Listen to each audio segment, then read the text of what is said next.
How often do you dream about vacation? Imagine yourself among palm trees and the ocean.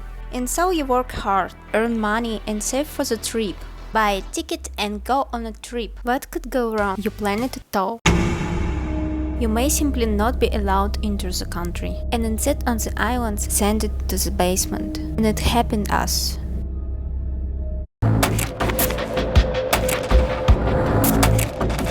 It's depressed over their own reasons.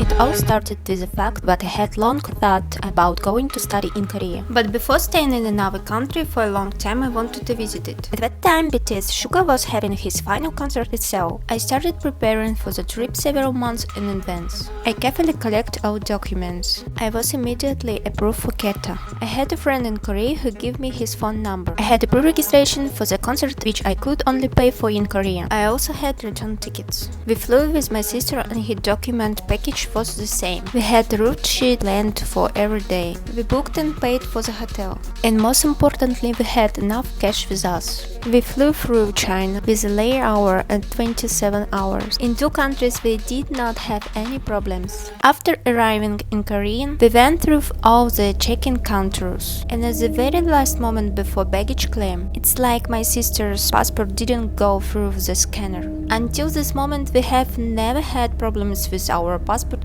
anywhere.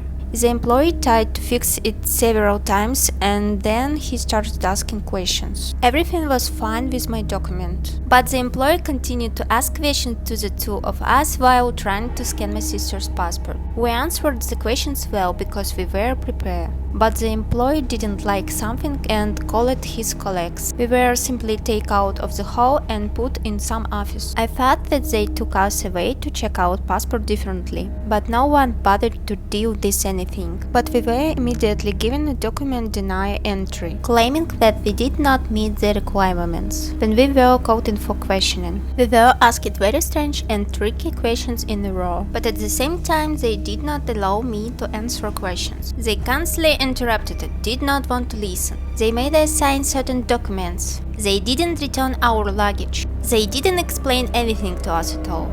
They just moved us to some basement. In the first day, no one came to us and explained anything. Just imagine how we feel. We are in a foreign country. Our passports were taken away. The employees brush us off and don't explain anything. We had a difficult flight. We haven't slept for days. We dreamed of washing and eating. All our clothes were dirty. It was very cold at night and we slept on chairs. We didn't understand how long we would have to stay there and for what. There was an atmosphere of panic and misunderstanding in basement. I tried to call my country's embassy. However, they thought that they couldn't help me. We read absolutely all the documents on their stands to understand what to do. Few days later, a person from our airline came and explained to us how we could return home. But he did not explain some details to us, which is why we had to wait a few more days. We bought return tickets from enough airline. Therefore, we had to buy new tickets at our own expense. Moreover, this plane was supposed to fly along the same return route. Now I want to talk about how people live in basement. First of all, no one explained anything to you. If a person does not try to find out the information himself,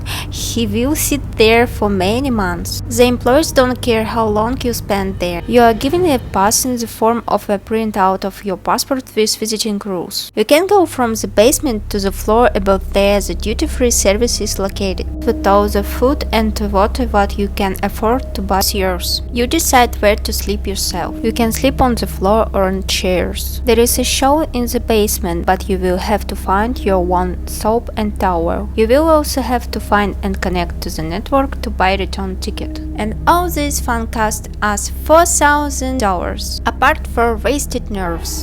And if you think that everything will end when you buy a return ticket, then you are mistaken. Because they will accompany you and will not give you your passport until the very end. You have a unique opportunity to feel like a real criminal.